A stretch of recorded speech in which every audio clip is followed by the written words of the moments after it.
সুপ্রিয় দর্শক মণ্ডলী, আজকের সংবাদপত্রে আপনাদের স্বাগত জানাচ্ছি। কূটনৈতিক বিশ্লেষক রাহিদ এজাজ আমাদের সঙ্গে রয়েছেন। রাহিদ, স্বাগত আপনাকে। বাংলাদেশ প্রতিদিনের শিরোনাম হচ্ছে নিয়ন্ত্রণহীন মব ভায়োলেন্স, বিবস্ত্র করে দেওয়া হতো ইলেকট্রিক শক, গুম খুনের কালো অধ্যায়। ইত্তেফাক, নির্বাচন নিয়ে অনৈক্য, ষড়যন্ত্র দেখছে বিএনপি, ভোটের উপযুক্ত পরিবেশ চায় জামাত, এনসিপি। ঢাকায় আইএসের মালয়েশিয়া নেটওয়ার্কের খুঁজে গোয়েন্দারা। নজিবের নির্বাচন প্রশ্নে জামাত ইসলামী আন্দোলন মতৈক্যে পৌঁছেছে। এনসিপি তো ঠাঁই নিচ্ছে আওয়ামী লীগের নেতারা। কালের কণ্ঠ, অনিশ্চয়তায় বিনিয়োগ তলানিতে, মবে ব্যর্থ রাষ্ট্রের আশঙ্কা। আমার দেশ, ফেসিবাদের দূষর জাপার 15 বছরের আমলনামা, আইনশৃঙ্খলা রক্ষায় নাজুক সরকার। কালবেলা দুদককে থামিয়ে দিতে বিশেষ সহকারীর চিঠি, খরচে 16 আনা ফল শূন্য। খবরের কাগজ, পরিস্থিতি নিয়ে ধূম্রজালে পুলিশ, অস্থির তৃণমূল, বিএনপির কেন্দ্রে অস্বস্তি। দিনকাল দ্বিতীয় প্রতিবেদন ও পলাতক হাসিনার গোপন বন্দিশালার ভয়ানক তথ্য। এদেশে মানুষ আর কত জীবন দেবে, আক্ষেপ নজরুল ইসলাম খানের। আলোকিত বাংলাদেশ, আজকের দিনে বাংলা ব্লকেডের ঘোষণা আসে।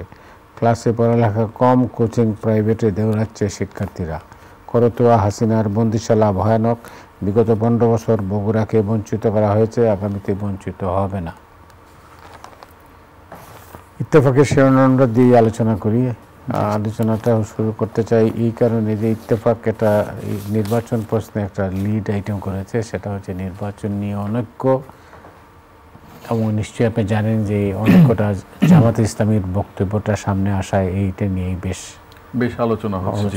যেটা বলছিলেন, ফেনীতে এক আলোচনায় জামাতের ডক্টর শফিকুর রহমান সাহেব বলেছেন যে সংস্কার ছাড়া কিসের নির্বাচন, এবং সংস্কারের কথা। এবং আমরা গত কিছুদিন ধরে যদি দেখি, বিশেষ করে লন্ডনে অন্তর্বর্তী সরকারের প্রধান উপদেষ্টা অধ্যাপক ইউনূসের সাথে বিএনপির ভাইস চেয়ারম্যান তারেক রহমানের যে বৈঠকের পর যে একটা স্বস্তির বাতাবরণ তৈরি হচ্ছিল, মনে হচ্ছিল যে নির্বাচনের দিনক্ষণ নিয়ে সেটা দূর হলো এবং কিছুটা স্বস্তি আশঙ্কা দূর হওয়া। এরপরে আমরা দেখলাম ওই সংখ্যানুপাতিক পদ্ধতিতে বা আনুপাতিক হারে যে পিআর প্রসেসে নির্বাচন হবে কি হবে না, এটা নিয়ে একদিকে বিএনপি, অন্যদিকে জামাত, এনসিপি সহ অন্যান্য দল। এবং আজকেও সেটা আমরা দেখতে পাচ্ছি যে কেরানীগঞ্জের এক জনসভায় বিএনপি নেতা সালাউদ্দিন আহমেদ বলেছেন, যারা মূলত জামানত বাজেয়াপ্ত হবে বা চর দখলের মতো এটার সাথে তুলনা করে বলেছেন যে তারা নির্বাচন নিয়ে নানান ইস্যু সামনে তুলছেন এবং সেটাকে বিলম্বিত করার চেষ্টা করছেন। অন্যদিকে জামাতের বক্তব্য যদি দেখি, তিনি পরিষ্কার করে বলছেন যে সংস্কার বা এই বর্তমানে যে পরিস্থিতি বিরাজ করছে, এমন এক পরিস্থিতিতে নির্বাচন হওয়া সুযোগটা কোথায়। অর্থাৎ শুরুতেই যেটা বলছিলাম, লন্ডনের আলোচনার পর যে একটা স্বস্তির নিঃশ্বাস মানুষ ফেলতে শুরু করেছিল, সেটার কিন্তু খুব বেশি দিন স্থায়ী হলো না। এবং দুপক্ষের ভিন্ন মত, ভিন্ন অবস্থান, সেটা কিন্তু পরিষ্কার হয়ে যাচ্ছে। এবং এর সাথে আবার জুলাই সনদের ঘোষণারও একটা ব্যাপার আছে। তো সবগুলো মিলে যে গত 1 মাস বা তার আগে পরে ধরে যেই এক ধরনের অনিশ্চয়তা, আশঙ্কার দোলাচল, সেটা কিন্তু এখনো রয়ে গেছে। এবং আপনি যে ইত্তেফাকের শিরোনামটার কথা বলছেন, যে সেখানে এমন বিপরীতমুখী অবস্থান যদি হয়, এবং ঐকমত্য কমিশনের অনেকগুলো ইস্যু এখনো সেটেল হয়নি, তার মধ্যে পিআর পদ্ধতিতে বটেই। তো সেই জায়গাতে নির্বাচন নিয়ে আশঙ্কার জায়গা বা উদ্বেগের জায়গা কিন্তু এখনো রয়ে গেছে। এর পাশাপাশি যদি বলি আইনশৃঙ্খলা পরিস্থিতি, যে একাধিক কাগজে কিন্তু মব ভায়োলেন্স নিয়ে প্রসঙ্গটা এসছে। আমরা যদি পটিয়ার সেই মঙ্গল বুধবারের ঘটনা বলি, যে এক ছাত্রলীগ নেতাকে ধরে তাকে থানায় সোপর্দ করা, গ্রেফতার করতে না চাওয়া, এরপর হামলা হয়েছে, সড়ক অবরোধ হয়েছে। তো সব মিলিয়ে খালি সড়ক অবরোধ না, ঘন্টার পর ঘন্টা, এবং সেটা কিন্তু চট্টগ্রাম কক্সবাজার হাইওয়েতে। তো এবং এই মব ভায়োলেন্সের একটা ঘটনা তো বললাম, এরপরও যদি আমরা বলি গত 11 মাসে অসংখ্য ঘটনা আছে। তো আইন শৃঙ্খলার পরিস্থিতি কিন্তু এখনো মোটেও স্বস্তিদায়ক নয়। আর এছাড়া অপরাধমূলক নানা তৎপরতা তো আছেই। তারপরে রাজনৈতিক অন্তর্ঘাতে মৃত্যুর ঘটনাগুলো আছে। তো সব মিলিয়ে যে পরিবেশ পরিস্থিতি, একদিকে সংস্কারের কথা বলা হচ্ছে, রাজনৈতিক দলগুলো এরকম শিবিরে বিভক্ত হয়ে গেছে বা মেরুকরণ হয়েছে, আইন শৃঙ্খলা অবস্থা ভালো নয়, পুলিশের মধ্যে কিন্তু এখনো শৃঙ্খলা ফেরেনি। তো এমন একটা অবস্থায় পুরো বিষয়টা কিন্তু খুবই গোলমেলে হয়ে গেছে। তো সেই জায়গাতেই এমন একটা জল্পনা রয়ে গেছে যে ইলেকশনের কথাটা যেটা বলছি বা আমরা একটা আশাও করি যে আগামী বছরের প্রথমার্ধে, যেটা ফেব্রুয়ারিতে বলা হচ্ছিল, এবং গত সপ্তাহে মার্কিন পররাষ্ট্রমন্ত্রী মার্কো রুবিওর সাথে অন্তর্বর্তী সরকারের প্রধান উপদেষ্টা অধ্যাপক ইউনূসের ফোন আলাপ হয়েছে এবং যতদূর জানি সেখানেও নির্বাচনের প্রসঙ্গটা এসছে। তো সব মিলিয়ে যে জায়গাটা আছে, আইন শৃঙ্খলা পরিস্থিতি, সংস্কার, অর্থনীতির অবস্থা, তো যদি আগামী মাসে 1 বছর হতে যাবে যে 5 আগস্ট পরবর্তী বাংলাদেশের অভূতপূর্ব রাজনৈতিক পরিবর্তন, তো সে জায়গায় গণতান্ত্রিক যে উত্তরণের পথটা কিন্তু পথে এগুনোর ক্ষেত্রে আমাদের অনেকগুলা শঙ্কা বা বাধা এখনো কিন্তু রয়ে গেছে। তো সেটা কিভাবে দূর হবে, এটা একটা বড় প্রশ্ন সবার মনে। এখন নির্বাচন ছাড়া কি অন্য কোনো অল্টারনেটিভ আছে? না, নির্বাচন ছাড়া তো অন্য কোনো অল্টারনেটিভ নেই। নির্বাচন তো হতেই হবে। বিলম্বিত করা তো হচ্ছে। বিলম্বিত করা হচ্ছে না, এই জিনিস যে সমস্যাগুলোর কথা আমরা বলছি, আইন শৃঙ্খলা পরিস্থিতি, মব ভায়োলেন্স, এগুলো যদি, কারণ আমরা নিশ্চয়ই আপনার মনে থাকার কথা মতো আমরা যখন একটা সরকার আসে, হানিমুন পিরিয়ড বলে থাকি বা 100 দিন 3 মাস এভাবে করে মূল্যায়ন করা হয় এবং তাকে সময় দেওয়া হয়। যেহেতু পরিস্থিতিটি এবার অভূতপূর্ব ছিল, তো সেটার জন্য হয়তো না, সে খুব স্বাভাবিক এবং সঙ্গত কারণে সময় দেওয়াটা একটা স্বাভাবিক ধরেই নিচ্ছিল মানুষ।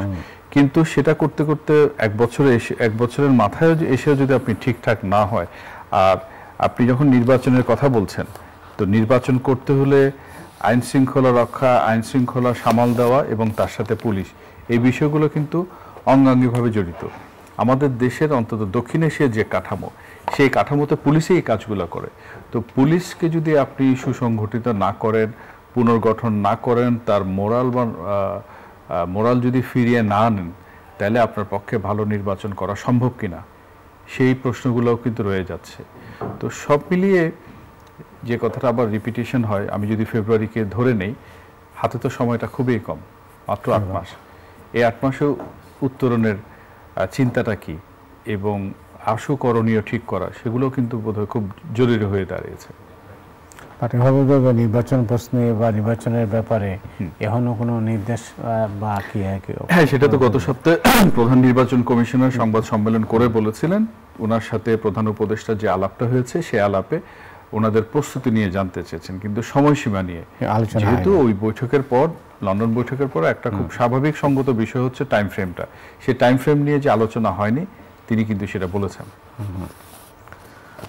কালের কন্টেস্টেশন হচ্ছে অনিশ্চয়তায় বিনিয়োগ তলানিতে। তা এটা তো খুব স্বাভাবিক এবং সঙ্গত ব্যাপার। একটু আগে যে কথাটা বললাম, বিনিয়োগ, ব্যবসা, অর্থনৈতিক কর্মকাণ্ড, এগুলোর সাথে অনিবার্য অনুষঙ্গ হচ্ছে নিরাপত্তা পরিস্থিতি, আইন শৃঙ্খলা পরিস্থিতি এবং একটা স্থিতিশীল পরিবেশ। তো আমরা যখন আলোচনার শুরুতে এক ধরনের অস্থিরতার কথা বলছি, মব জাস্টিসের কথা বলছি, তো স্বভাবতই আপনি যে বলছেন বিনিয়োগ তলানিতে, নিশ্চয়ই সেটা খবরটা হয়তো বিদেশি বিনিয়োগ নিয়ে করেছেন, আমি যদি ভুল না বলি। এখন প্রশ্ন হচ্ছে, এই বিনিয়োগ তো খুব স্বাভাবিক এবং সঙ্গতভাবে বিদেশ থেকে যেই টাকাটা লগ্নি করার কথা, সে তো শুধু ব্যবসার সম্ভাবনা শুধু দেখবে না, সম্ভাবনার পাশাপাশি সে ব্যবসা করে ব্যবসাটা কতটা টেকসই হবে এবং টেকসই ব্যবসা করে সে তার মুনাফাটা ফেরত নিতে পারবে কিনা, সেটিও তার কাছে একটা বড় ব্যাপার। আপনার নিশ্চয়ই মনে আছে, আওয়ামী লীগ সরকারের শেষ দিকে, বিগত সরকারের আমলে অন্তত 22-23 থেকে যখন রাশিয়া ইউক্রেন যুদ্ধের পর মধ্যপ্রাচ্যে সংকট শুরু হলো, ডলারের সংকট দেখা দিল, মার্কিন ব্যবসায়ীদের যে পরিমাণ বিনিয়োগ, সেটি উল্লেখ করার মতো, বিদেশি বিনিয়োগের মধ্যে তাদের একটা বড় আপত্তির জায়গা ছিল, তাদের যে মুনাফা, তারা মুনাফাটা বাংলাদেশ থেকে নিতে পারছিলেন না, অর্থাৎ ট্রানজ্যাকশনে ঝামেলা হচ্ছিল। তো আমি যখন বিনিয়োগের কথা বলি, ল অ্যান্ড অর্ডার বলি, প্রসিডিউরাল ইস্যুস বলি, তার পাশাপাশি একটা প্রধান এবং গুরুত্বপূর্ণ বিষয় হচ্ছে যে টাকাটা লগ্নি করেছে, লগ্নির মুনাফাটা সে এখান থেকে নিতে পারছে কিনা। তো এখন যে সরকারটা আছে সেটা কিন্তু একটা নির্দিষ্ট মেয়াদে কিছু কাজ করে শেষ করে যাবে, এবং সেটা কিন্তু নির্বাচনী প্রক্রিয়ার মধ্যে আসে গণতান্ত্রিক কোনো সরকার নয়। কারণ একটা সরকার 5 বছর মেয়াদি থাকলে তার যে সুবিধাটা থাকে, এই মুহূর্তে যে সরকারটা আছে সে তো একটা আপৎকালীন সময়ের জন্য দায়িত্বটা পালন করছে। খুব স্বাভাবিক এবং সঙ্গত কারণেই যেভাবে বিনিয়োগ আসার কথা বা প্রত্যাশা করা হচ্ছিল সেটা আসেনি, এবং এর সাথে উপযুক্ত হয়েছে আমরা যে আইন শৃঙ্খলা জনিত পরিস্থিতির কথা বলছি সেটিতে একটা মাত্রা যোগ করেছে, এবং খুব স্বাভাবিক সঙ্গত কারণেই এই বিনিয়োগের চিত্রের কথা বলা হচ্ছে।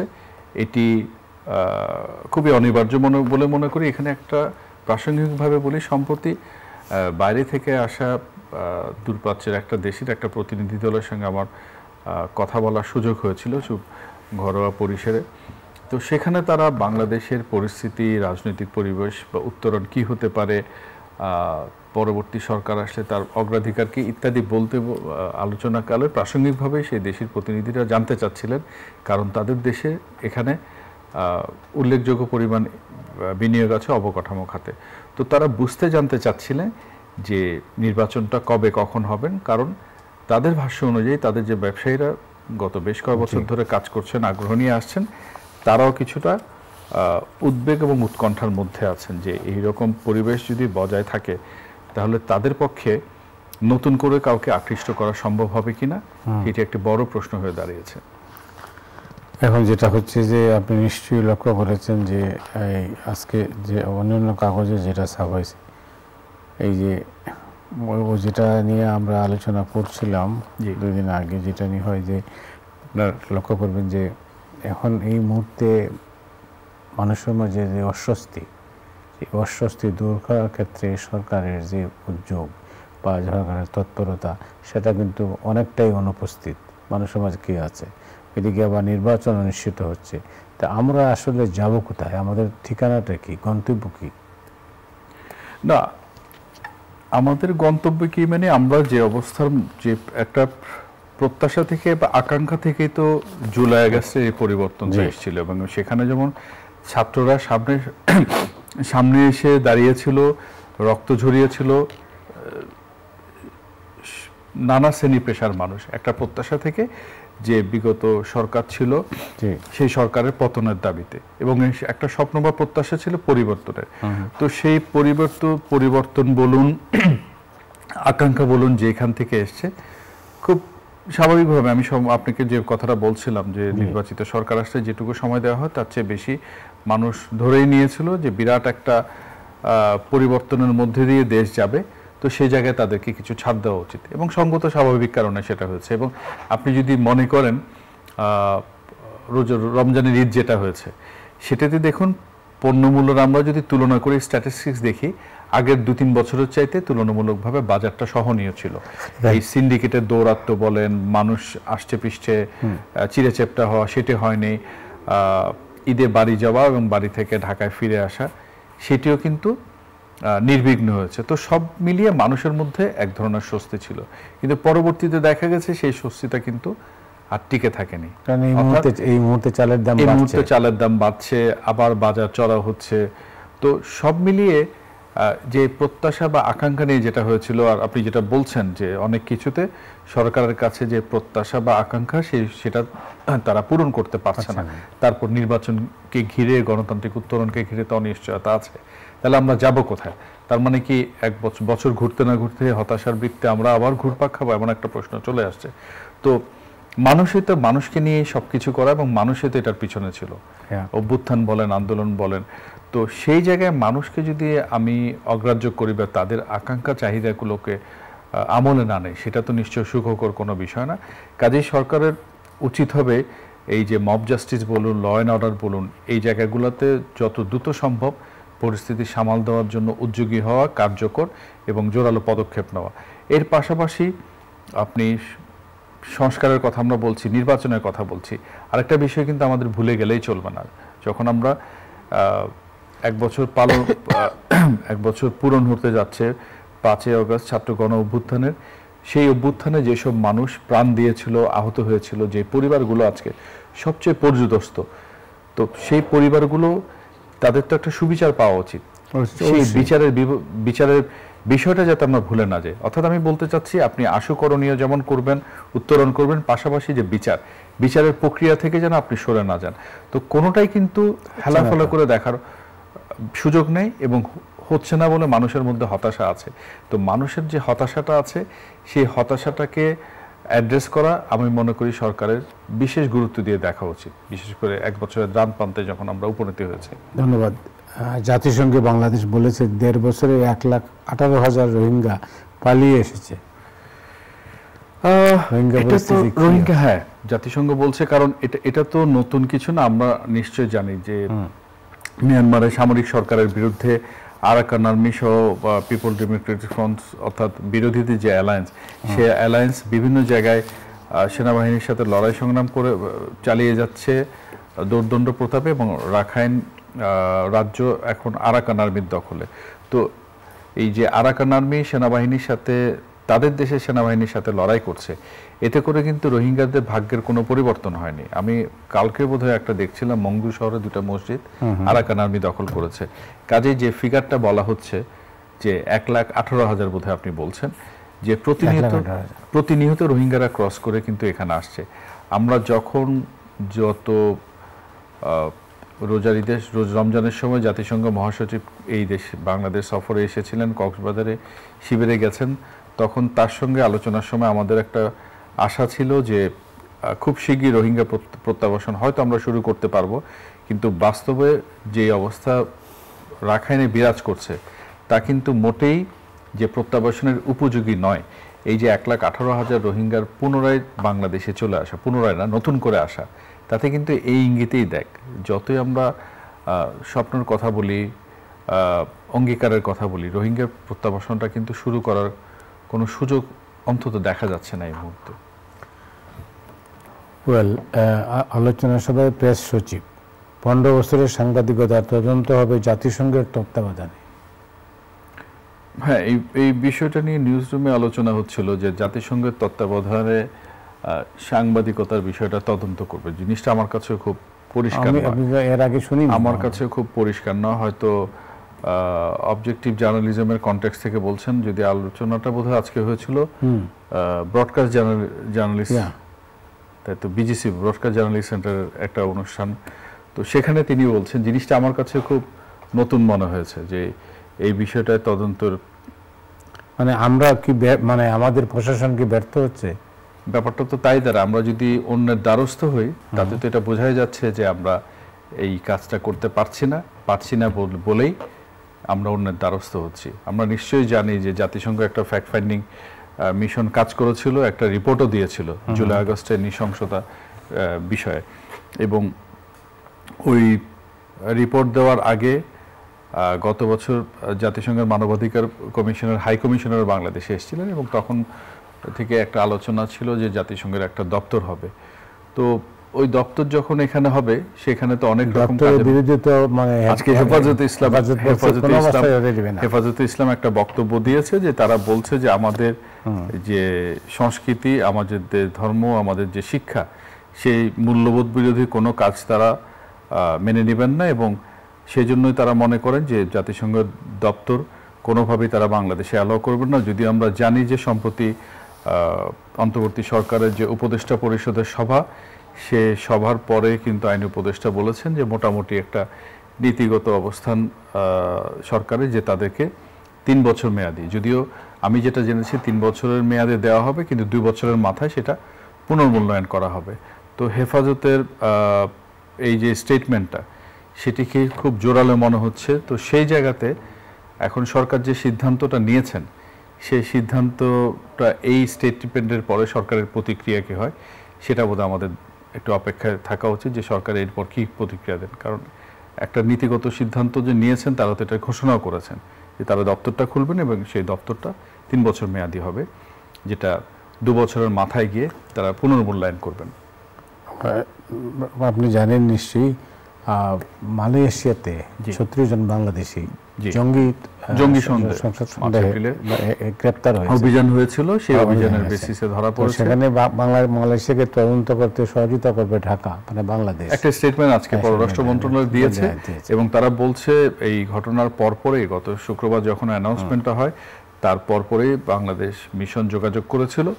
যোগাযোগ করার পর প্রায় তারা বলছে যে তারা যোগাযোগ আছে, প্রেস রিলিজে পরিষ্কার করেনি, কিন্তু গতকাল আমাদের কাগজ সহ অনেকগুলো কাগজেই খবরটা বেরিয়েছে যে যেই 36 জনের কথা বলা হয়েছে তাদের মধ্যে 3 জনকে বাংলাদেশকে ফেরত পাঠানো হয়েছে। শোনা যাচ্ছে 1 বা 2 দিন আগে তারা দেশে ফিরেছেন এবং এদের বিরুদ্ধে শুধু আইএস সম্পৃক্ততার পাশাপাশি তারা অর্থায়ন করতে এবং টাকা পাঠাতো এমন অভিযোগও করছে। ইন্টারেস্টিং ঘটনা হচ্ছে যে 36 জনের কথা বলা হলো, এই 36 জন কিন্তু 3টা ক্যাটাগরিতে। একটা ক্যাটাগরিতে তাদের যে প্যানাল কোড ভায়োলেশন, ওখানে 5 জন, 16 জন হচ্ছেন আপনার ডিপোর্টেশন কেসে, আর 15 জন হচ্ছে অনগোয়িং ইনভেস্টিগেশন। তো আরও লক্ষণীয় বিষয়, মালয়েশিয়ার সাথে তো বাংলাদেশের অত্যন্ত বন্ধুত্বপূর্ণ সম্পর্ক এবং বর্তমান সরকারের প্রধান এবং মালয়েশিয়ান সরকারের মধ্যে ব্যক্তিগত সম্পর্ক আছে, বিশেষ সখ্যতা আছে। এমন একটা সখ্যতা থাকা সত্ত্বেও খুবই কৌতূহলের বিষয়টি হচ্ছে তারা এই বিষয়টি বাংলাদেশের 36 জন নাগরিককে আইএসের সাথে সম্পৃক্ততার অভিযোগে যখন গ্রেপ্তার করে বা আটক করে, এই বিষয়টি কিন্তু সাধারণত এগুলো ইনফরমালি বলে দেওয়া হয়, কিন্তু আমি খোঁজ নিয়ে জেনেছি তারা এটা বলেনি এবং এখন পর্যন্ত তাদের মধ্যে কি যোগাযোগ আছে সেটি স্পষ্ট নয়। বিশেষ করে 5 জন না হয় ধরেই নেওয়া যায় 5 জন যদি যুক্ত থাকে। এখন এই 16 জন এবং 15 জনের যে বাকি বিষয়গুলো আছে সেটিও কিন্তু পরিষ্কার নয়। আর যে 3 জনকে ফেরত পাঠানো হয়েছে সেই 3 জন নিশ্চয়ই যে ডিপোর্টেশনের কেস, এটা আমরা অনুমান করে নেই। কিন্তু সবচেয়ে বড় কথা হচ্ছে, আপনার নিশ্চয়ই মনে আছে হলি আর্টিজান বেকারির বর্ষপূর্তির দিন পুলিশ কমিশনার বলছিলেন যে বাংলাদেশে জঙ্গিবাদের উপস্থিতি নিয়ে তিনি অস্বীকার করেছিলেন, এবং তিনি অস্বীকার করছেন, আবার অন্যদিকে বিদেশে আমাদের নাগরিক ধরা পড়ছে। অর্থাৎ আমি প্রশ্নটা এই জন্যই বললাম যে আওয়ামী লীগ জিনিসটাকে পলিটিসাইজ করেছিল, এতে কোনো সন্দেহ নেই, আবার বিএনপিও কিন্তু তাই করত। নিশ্চয় আপনার মনে আছে জমিয়তুল মুজাহিদিন জেএমবির উত্থানের আগে বিএনপি কিন্তু এভাবে এক ধরনের ডিনায়ালের মধ্যেই ছিল, এবং এই ডিনায়ালের ফল কি আমরা পরে দেখেছি, সারা দেশ জুড়ে একই সময়ে বোমা হামলা। তো আমার যদি সমস্যা বা সংকট থাকে সেটা অকপটে স্বীকার করে নেওয়া ভালো, যদি আমি সংকট থেকে বা সমস্যা থেকে বের হতে চাই। কিন্তু আমি সমস্যাটাকে বা সংকটটাকে স্বীকার না করে অস্বীকার করার মধ্যে কিন্তু কোনো গৌরব বা বিশেষ কোনো কৃতিত্ব নেই। কারণ আপনি বলছেন যে জঙ্গিবাদের উপস্থিতি নেই, কিন্তু আপনার দেশের নাগরিক বিদেশে ধরা পড়ছে, এবং তাও আইএসের মতো সংগঠনের সাথে সম্পৃক্ততার অভিযোগে। তো এখন নিশ্চয় তাদের যে 3 জনকে বাংলাদেশে ফেরত পাঠানো হয়েছে তারা নিশ্চয়ই নিরাপত্তা বাহিনীর হেফাজতে রয়েছেন, তাদের আরও বিস্তারিত বা অনুপুঙ্খ তদন্ত হবে, এরপর আমরা বুঝতে পারবো যে ঘটনা এখন পর্যন্ত কোন দিকে গেছে, বিশেষ করে এই লোকগুলোকে নিয়ে। অনেক ধন্যবাদ আপনাকে। ধন্যবাদ। দর্শক, আজ আপনারা জানেন যে আজ পবিত্র আশুরা উপলক্ষে বাংলাদেশের সব সংবাদপত্র বন্ধ থাকবে। এই কারণে আমাদের অনুষ্ঠান আগামীকাল রোববার রাতে অনুষ্ঠিত হবে না। আপনাদের সঙ্গে আবার সোমবার দেখা হবে যথারীতি। সে পর্যন্ত আপনারা সবাই ভালো থাকুন। শুভরাত্রি।